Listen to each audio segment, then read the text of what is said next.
Hi there, this is me. So ayan guys, isa na namang napakasimpleng sketch po ang ating gagawin sa ngayon. Ito po ay isang ibon. Ito po yung mayang pula, the former national bird of the Philippines. Ang mayang pula ay isang maliit at palakaibigang ibon na karaniwang kumakain ng butil at iba pang binhi.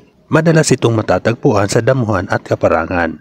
Ang pugad nito ay isang malaking pabilog na strukturang yari sa damo na nakalagay sa palumpong o di kayay sa mataas na damo kung saan may 4 hanggang 7 itlog.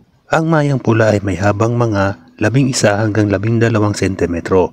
Ang individual na nasa wastong edad na may maikling tuka na magkahalong bugaw at kulay abo, itim na ulo, kayumanging katawan at pulang patche sa bandang ibaba ng likod. Nakita lamang ito kapag ito'y lumipad. Minsay kulay itim ang tiyan nito. So ayan guys, patapos ng ating pag-i-sketch, ako po ay nagpapasalamat sa inyo sa walang sawang panonood nyo sa aking mga simpleng sketches. So ayan guys, tapos na nga po. Maraming salamat. Bye bye. Thank you.